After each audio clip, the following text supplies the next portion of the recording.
Pakistan cricket board का ताज़ा बहिष्कार का खतरा एशिया कप 2025 को अचानक ही अनिश्चितता के बीच खड़ा कर देता है।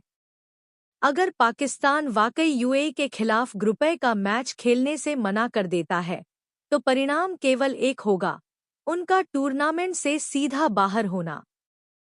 यह बात जितनी सीधी है, उतनी ही पाकिस्तान क्रिकेट की हकीकत को उजागर भी करती है।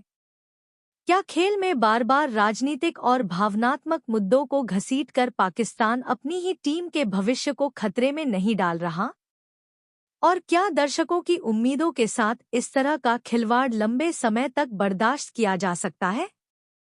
दरअसल, भारत के खिलाफ हार के बाद पाकिस्तान का गुस्सा मैच रेफरी एंडी पाइक्रॉफ्ट को लेकर फूटा है। पीसीबी का कहना है कि अगर उन्हें तुरंत पैनल से नहीं हटाया गया, तो टीम मैदान पर ही नहीं उतरेगी। लेकिन सोचने वाली बात यह है कि अगर पाकिस्तान खुद ही मुकाबले से भाग खड़ा होता है, तो नुकसान किसका होगा? नियम साफ है, मैदान पर न उतरने का मतलब होगा वॉकओवर और जीत सीधे यूएई के खाते में चली जाएगी। पाकिस्तान की झोली में रह जाएंगे सिर्फ 2 अंक, और इतनी मामूली कमाई के साथ सुपर 4 में पहुंचना नामुमकिन हो जाएगा। क्या यह वही एशिया कप की तस्वीर है जिसकी उम्मीद पाकिस्तानी दर्शक कर रहे थे? यूएई पहले ही ओमान को हराकर 2 अंक जुटा चुका है।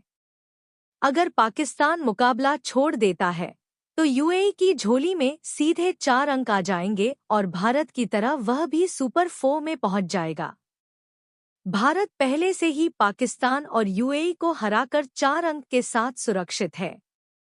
यानी पूरा ग्रुप ए अचानक एक तरफा हो जाएगा और पाकिस्तान किनारे पर रह जाएगा।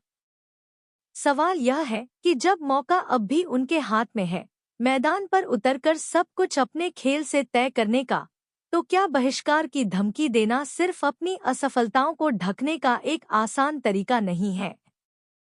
इस पूरे विवाद का दूसरा पहलू और भी परेशान करने वाला है। सूर्या कुमार यादव के हाथ न मिलाने की घटना से शुरू हुआ यह बवाल अब मैच रेफरी तक पहुंच गया है। खेल का असली मकसद आपसी प्रतिस्पर्धा और सम्मान होना चाहिए था, लेकिन पाकिस्तान ने इसे एक व्यक्तिगत आक्रोश और राष्ट्रीय अपमान का मुद्दा बना दिया। क्या यह दिखाता नहीं कि पाकिस्तान अब खेल से ज्यादा भावनाओं के प्रबंधन में उलझा हुआ है? और अगर हर छोटी सी घटना पर बहिष्कार की तलवार लटकती रहेगी, तो ऐसे टूर्नामेंट का भविष्य आखिर किस दिशा में जाएगा? कड़वी सच्चाई यही है कि अगर पाकिस्तान मैदान पर नहीं उतरा, तो उसकी जगह लेने के लिए कोई और तैयार बैठा है। क्रिकेट इंतजार नहीं करता और भावनाओं से टूर्नामेंट नहीं चलते। दर्शकों को रोमांच चाहिए, न कि राजनीति के नाम पर टूटी उम्मीदें। असली सवाल अब यही है, क्या पाकिस्तान आखिरी मौके पर भी अपनी जिम्मेदारी निभाएगा, या फिर एक बार फिर बहिष्कार के बहाने से दुनिया को यह दिखा देगा कि उसका क्रिकेट जितना मैदान पर कमजोर है, उतना ही मैदान से बाहर भी अस्थिर है? अब इस पूरे विवाद ने और पेचीदगी तब पकड़ ली जब पाकिस्तान क्रिकेट बोर्ड ने आईसीसी को पत्र लिखकर मैच रेफरी एंडी पाइक्रॉफ्ट को हटाने की मांग की। पीसीबी का आरोप था कि भारत पाकिस्तान मैच के बाद हैंडशेक न होने की जिम्मेदारी पाइक्रॉफ्ट की है। लेकिन ताज़ा रिपोर्ट्स के मुताबिक आईसीसी इस मांग को ठुकराने के मूड में है। दरअसल, आईसीसी को इसमें कोई ठोस सबूत नहीं दिखता कि पाइक्रॉफ्ट ने नियमों या स्पिरिट ऑफ क्रिकेट का उल्लंघन किया। उल्टा आईसीसी का मानना है कि रेफरी ने केवल एसीसी के संदेश को आगे बढ़ाया और टॉस के वक्त संभावित शर्मिंदगी से बचने की कोशिश की। सवाल यह है कि जब मामला शुरुआत से ही एसीसी के भीतर पैदा हुआ, तो पीसीबी का आईसीसी पर उंगली उठाना कहीं सिर्फ दबाव बनाने की रणनीति तो नहीं? भारतीय खिलाड़ियों द्वारा हाथ न मिलाना एक भावनात्मक प्रतिक्रिया थी, जिसे कप्तान सूर्या कुमार यादव ने साफ किया कि यह पहलगाम आतंकी हमले में मारे गए 26 निर्दोष नागरिकों के प्रति श्रद्धांजलि थी।